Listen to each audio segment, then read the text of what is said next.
گەرم و گەشتترین سڵاوەکانتان پێشکەش بینەرانی خۆشەویستی تەلەڤیزیۆنی کۆمەڵە بە یارمەتی هاوڕێیانی هاوکارم لەگەڵتانم بۆ پێشکەشکردنی گەشتی هەواڵەکانی ڕۆژی شەممە. سەرەتا سەردێڕی گرنگترین هەواڵەکان. بەردەوامی دەست بەسەرکران و ناڕوونی چارەنووسی سەباح بێوارە، دەست بەسەرکرانی گەنجێکی خەڵکی شاری جوانڕۆ، کوژرانی هاوڵاتیکی بەلوچ بە تەقەی ڕاستەوخۆی هێزەکانی ڕژیم، سەپاندنی حکمی سێدارە بەسەر یەکێک لە دەست بەسەرکراوانی ناڕەزایەتیەکانی بەفرانبار و دابەزینی هەناردەی نەوتی ئێران بۆ کەمترین ئاستی لە 6 ساڵی ڕابردوودا.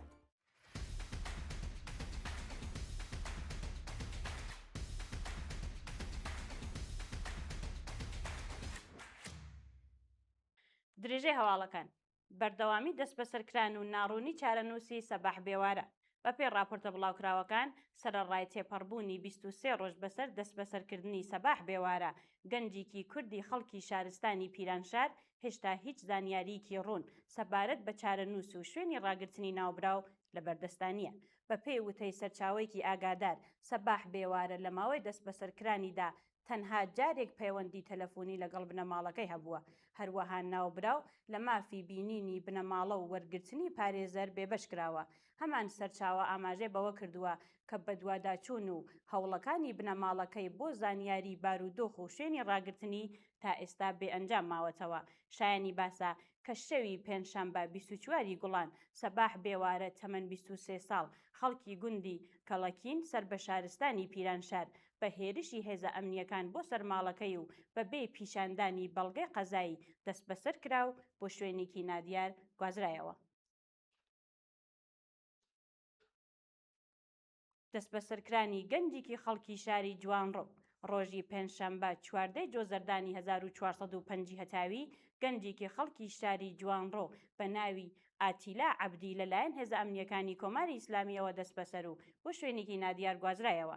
بەپێی زانیاریە بڵاوکراوەکان، ناوبراو لە کاتی دەست بەسەرکردندا بە تەقەی هێزەکانی ڕژیم ڕاوەستا و پاشان دەست بەسەر کراوە. تا ئێستا هیچ زانیاریەکی فەرمی سەبارەت بە هۆکاری دەست بەسەرکردنی شوێنی ڕاگررتنی یان ئەو تۆمەتانە ئاراستە کراون بڵاو نەکراوەتەوە.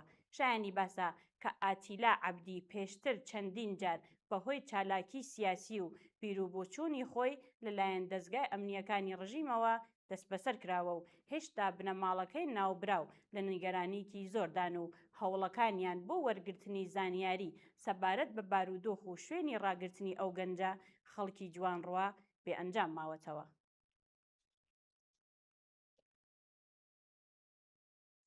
کوژرانی هاوڵاتیکی بەلوچ بە تەقەی ڕاستەوخۆی هێزەکانی ڕژیم. لە ڕۆژانی ڕابردوودا، هاوڵاتیکی بەلوچ بە ناوی ئیرەج بامری لە شارستانی دڵگان سەر بە پارێزگای سیستان و بەلوچستان بە تەقەی ڕاستەوخۆی هێزەکانی کۆماری ئیسلامی گیانی لەدەستا. بەپێی دوایین زانیاریەکان، ڕووداوەکە شەوی پێنجشەمبە 14 جۆزەردان ڕوویداوە و هێزەکانی ڕژیم بە شێوەیەکی ڕاستەوخۆ بەبێ ئاگاداری دەستڕێژی گولەیان بەسەر ناوبراودا کردووە. بە وتەی سەرچاوەکانی هەواڵ، ئەو هاوڵاتیە پاش برینداربوون و گواستنەوەی بۆ نەخۆشخانە بەهۆی سەختی برینەکانی گیانی لەدەستداوە و هێشتا تەرمەکەی ڕادستی بنەماڵەکەی نەکراوە. بەپێی دوایین ئامارەکانی ناوەندەکانی مافی مرۆڤی ئێران، ئیرەج بامری 14یەمین هاوڵاتی بەلوچەکە لە سەرەتای ئەم ساڵەوە بە تەقەی هێزەکانی ڕژیم گیانی لەدەستداوە. سەپاندنی حکمی سێدارە بەسەر یەکێک لە دەست بەسەرکراوانی ناڕەزایەتیەکانی بەفرانبەر. عەلی کەماڵی، یەکێک لە دەست بەسەرکراوانی ناڕەزایەتیەکانی سەراسەریەکانی مانگی بەفرانباری 1404 هەتاوی لەلایەن دادگای ئینقلابی تارانەوە حکمی سێدارەی بەسەردا سەپێنراوە.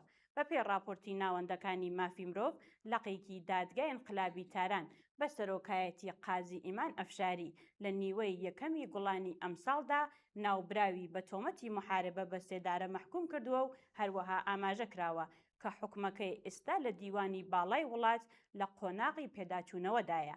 عەلی کەماڵی کە نیشتەجێی وڵاتی مالیزی بووە، 22 بەفرانباری 1404 هەتاوی و لە کاتی ناڕەزایەتیە سەراسەریەکاندا لە تاران دەست بەسەر و تا کاتی داڕشتنی ئەم هەواڵە بەبێ مافی پەیوەندی لەگەڵ بنەماڵەکەی و هەروەها دەستڕاگەیشتن بە پارێزەری سەربەخۆ لە زیندانی تارانی گەورەدا ڕاگیراوە.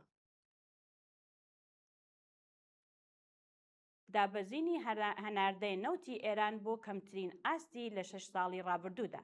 بە پێی هەڵسەنگاندنی دامەزراوە نێودەوڵەتیەکانی چاودێری بازاڕی وزە، هەناردەی نەوتی خام و گازی ئێران لە مانگی مەی 2026دا بە شێوەیەکی بەرچاو دابەزیوە و گەیشتووەتە کەمترین ئاستی خۆی لە ماوەی 6 ساڵی ڕابردوودا.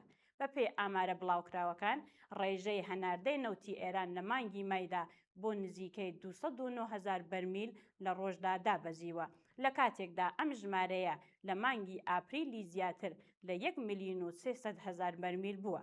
هەروەها دامەزراوەی کەپلەر ژمارەی هەناردەکانی ئێرانی بە نزیکەی 260,000 بەرمیل لە ڕۆژدا هەڵسەنگاندووە. راپۆرتەکان ئاماژە بەوە دەکەن کە توندکردنەوەی گەمارە و سنووردارکردنی ڕێگاکانی گواستنەوەی نەوت لەلایەن ئەرتەشی ئەمریکاوە کاریگەری ڕاستەوخۆی لەسەر دابەزینی هەناردەکان هەبووە و لە هەمان کاتدا دەیان ملیۆن بەرمیل نەوت و گازی ئێران لە ئاوەکانی کەنداوی فارس و دەریای عومان ماونەتەوە و هەناردە نەکراوە. ناڕەزایەتی کارمەندانی فریاگوزاریە خێراکانی زانکۆی زانستە پزیشکیەکانی ئێران شەر. ڕۆژی ڕابردوو ژمارەیەک لە کارمەندانی بەشی فریاگوزاریە خێراکانی زانکۆی پزیشکی ئێران شەر دژ بە بایەخنەدانی بەرپرسانی ڕژیم بە ژیان و مەعیشەتیان ناڕەزایەتیان دەربڕی. کارمەندانی ناڕازی ئاماژە بەوە دەکەن کە بەهۆی پێنەدانی حەقدەستە دواخراوەکانیان و هەروەها لەسەرەوە بوونی نرخی هەڵاوسان لە ئێران لە دۆخێکی زۆر خراپی ئابووریدا دەژین و تەنانەت توانای دابینکردنی سەرەتاییترین پێداویستیەکانی ژیانیان نییە.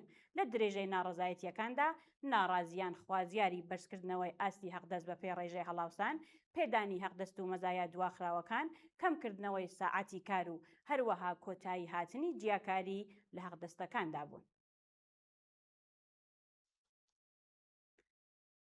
سەپاندنی زیاتر لە 30 مانگ زیندانی تەعزیری بەسەر محەممەد حوسێن چەمەنی. بە پێ بڕیاری دادگای پێداچوونەوەی پارێزگای خوزستان، محەممەد حوسێنی چەمەنی زیندانی سیاسی بەندکراو لە زیندانی شەیبانی ئەهواز زیاتر لە 30 مانگ زیندانی تەعزیری بەسەردا سەپێنراوە. بە پێ بڕیارەکە ناوبراو بە تۆمەتی هەوڵدان بۆ تێکدانی ئەمنیەتی وڵات 15 مانگ و 1 ڕۆژ و هەروەها بە تۆمەتی بێڕێزی بەڕێبەری کۆماری ئیسلامی 15 مانگ و 1 ڕۆژ زیندانی بەسەردا سەپێنراوە. شایانی باسە کە محەممەد حوسێن چەمەنی پێشتر لە دادگای ڕژیمدا بە 4 ساڵ زیندان، 2 ساڵ قەدەغەی دەرەوچوون لە وڵات و 1 ساڵ ئامادەبوون لە مەدامەزراوەکانی حکوومەت مەحکوم کرابوو. پێنەدانی پارەی کەشاوەرزانی گەنم لە ئێران. بە پێزانیاریە بڵاوکراوەکان، هێشتا بەشێکی زۆر لە پارەی کەشاوەرزانی گەنم لە ئێران پێیان نەدراوە و خاوەن بەرهەمەکان چاوەڕوانی وەرگرتنی مافەداراییەکانی خۆیانن. سەرۆکی لێژنەی کشتوکاڵ ئاماژە بەوەی کردووە کە تا ئێستا نزیکەی 2,600,000 تۆن گەنم لەلایەن کەشاوەرزانەوە ڕادەستی ناوەندە حکومیەکان کراوە، بەڵام تەنها بەشێک لە پارەی ئەو بەرهەمانە پێیان دراوە. بە پێی راپۆرتەکان، سەرەڕای تێپەڕبوونی 55 ڕۆژ بەسەر وەرگرتنی بەرهەمەکاندا هێشتا هیچ بڕیارێکی ڕوون سەبارەت بە کاتی پێدانی پارەی کەشاوەرزان نەدراوە. کەشاوەرزان دەڵێن بەرزبوونەوەی نرخی هەڵاوسان و تێچوونی بەرهەمهێنان بارودۆخێکی ئابووری سەختی بۆیان دروست کردووە و پێویستیان بە پارەدانەوەی خێرا هەیە. بەیاننامەی کانونی سنفی معلمانی بوشێر دژ بە گوشاری ناوەندە ئەمنیەکان لەسەر چالاکانی فەرهەنگی. کانونی سنفی معلمانی بوشێر لە بەیاننامەیەکدا بەردەوامی دەست بە سەرکرانی ڕەزا ئەمانی فەر ئەندامی دەستەی بەڕێوەبەری ئەو کانونە و پشکێنەری شۆرای هاوئاهەنگی ڕێکخراوە سنفیەکانی فەرهەنگیانی بە تۆمەت مەحکوم کردووە. لە بەیاننامەکەدا ئاماژە بەوە کراوە کە ڕەزا ئەمانی فەر زیاتر لە 3 مانگە لەلایەن هێزەکانی ڕژیمەوە دەست بەسەر کراوە. ئەمە لە کاتێکدایە کە ساڵانێکی زۆر لە پێناوی بەرگری لە مافەکانی معلمان، خوێندکاران و دابینکردنی پەروەردەی یەکسان و بێجیاوازی چالاکی کردووە. کانونی سنفی معلمان جەختی لەسەر ئەوە کردوێتەوە کە دەست بەسەرکردن و بەندکرانی چالاکانی سنفی و فەرهەنگی چارەسەری کێشەکانی کۆمەڵگانیە و خوازیاری کۆتایی هێنان بە گوشاری ناوەندە ئەمنیەکان و ڕێزگرتن لە مافە مەدەنیەکانی هاوڵاتیانی کردووە. ناڕەزایەتی خوێندکاران دژ بە خراپی کوالیتی خواردنی زانکۆ. ڕۆژی ڕابردوو ژمارەیەک لە خوێندکارانی زانکۆی زانستە پزیشکیەکانی بوشێر دژبەر لە خوارەوەبوونی کوالیتی خواردن و خزمەتگوزاریە ڕفاهیەکانی زانکۆ ناڕزایەتیان دەربڕی. بە وتەی خوێندکارانی ناڕازی، کەمی کوالیتی خواردن، نەبوونی جۆراوجۆری لە خۆراکەکان، کێشە تەندروستیەکان و بایەخ نەدان بە داواکاریەکانیان بۆتە هۆی زیادبوونی ناڕزایەتی لە ناو خوێندکاراندا. خوێندکاران دەڵێن پێشتر چەندین جار لە ڕێگا فەرمیەوە ئەو کێشانەیان خستووەتە بەردەم بەرپرسان، بەڵام تا ئێستا هیچ هەنگاوێکی کاریگەر بۆ چارەسەرکردنیان نەگیراوە. ناڕازیان جەختیان لەسەرەوە کردوێتەوە کە کوالیتی خواردن تەنها بابەتێکی ڕفاهی نییە، بەڵکو کاریگەری ڕاستەوخۆی لەسەر تەندروستی، توانای فێربوون و ژیانی ڕۆژانەی خوێندکاران هەیە.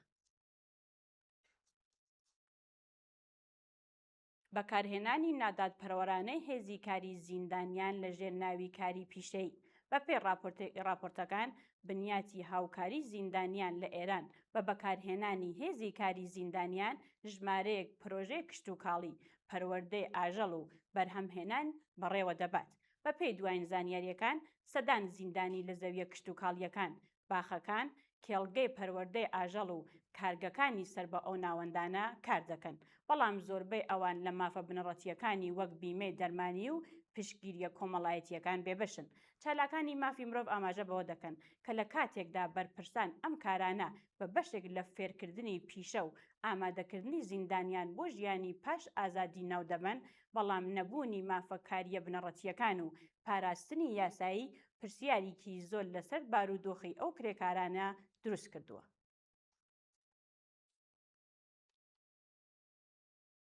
لە سێدارەدانی 4 زیندان لە زیندانەکانی ڕژیمی کۆماری ئیسلامی لە ڕۆژانی ڕابردوودا حکمی سێدارەی 4 بەندکراو بە تۆمەتی تاوانە کۆمەڵایەتیەکان لە زیندانەکانی ڕژیمی کۆماری ئیسلامی بەڕێوە چووە.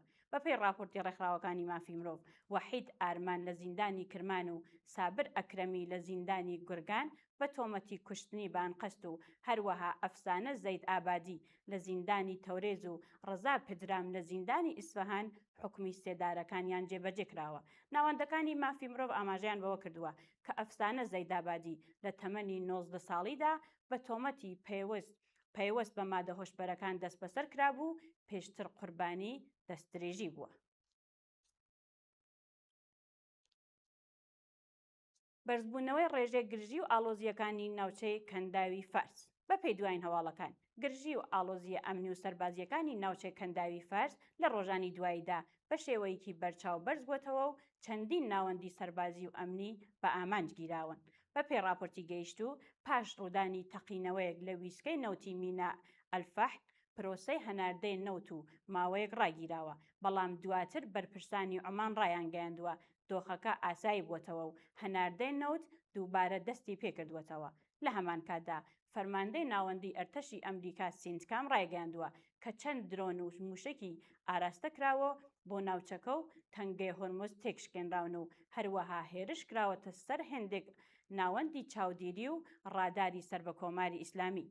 هاوکات هەواڵەکان ئاماژە بەوە دەکەن کە وڵاتانی بەحرەین و کوێیت چەندین جار لەلایەن ڕژیمی کۆماری ئیسلامیەوە بە چەندین درۆنی ئینتحاری و موشکی بالیستیکی هێرشکراوەتە سەریان و زۆربەی هێرشەکان لەلایەن سیستەمی بەرگری ئەو وڵاتانەوە تێکشکێناون. ئەم ڕووداوانە لە کاتێکدا ڕوودەدەن کە نیگەرانیەکان سەبارەت بە ئاسایشی ناوچە و ئازادی هاتوچووی دەریایی لە یەکێک لە گرنگترین ڕێگاکانی گواستنەوەی وزە لە جیهاندا بەردەوام لە زیادبووندان. دووە هەواڵمان سەبارەتە بە هۆشداری ئەمنی نوێ ئەمریکا بۆ ڕۆژهەڵاتی ناوین. وەزارەتی دەرەوەی ئەمریکا هۆشداریکی ئەمنی نوێ بۆ هاوڵاتیەکانی خۆی لەسەر بارودۆخی ڕۆژهەڵاتی ناوین بڵاو کردەوە و ئاماژەی بە بەردەوامبوونی گرژیەکان و ئالۆزیە ئەمنیەکانی ناوچەکە کرد. بەپێی ئەم هۆشداریە، پاش هەڵگیرستانی ئالۆزی و پەرەسەندنی گرژیە سەربازیەکان لە ناوچەکە، ئەگەری سنوورداربوونی هاتوچوو و گواستنەوە لە ئارادایە و بەهۆیەوە داوا لە هاوڵاتیەکانی ئەمریکا کراوە بە بەردەوامی ئاگاداری هەواڵ و ئاگادارکردنەوەی فەرمیەکان بن. هەروەها وەزارەتی دەرەوەی ئەمریکا ئاستی هۆشداری گەشت بۆ ژمارەیەک لە وڵاتانی ناوچە وەک بەحرەین، ئوردۆن، عومان، قەتەر، سعودیە و ئیماراتی بەردەوام ڕاگرتووە. لە هەمان کاتدا هشداری ئاستی بەرزتر بۆ وڵاتانی ئێران، عێراق، لوبنان، سووریا، یەمەن و ناوچەی غەزا لەسەر شوێنی خۆی ماوەتەوە. بەرپرسانی ئەمریکا جەختیان لەسەر ئەوە کردوێتەوە کە بارودۆخی ئەمنی ناوچەکە بە خێرایی دەگۆڕدرێت و پێویستە هاوڵاتیان هەموو هەنگاوە پێویستەکانی پاراستنی خۆیان بگرنەبەر. بینەرانی عەزیز و خۆشەویست، هەواڵەکانمان پێشکەشکردن. کات و ساتێکی خۆش بۆ هەموو لایەک.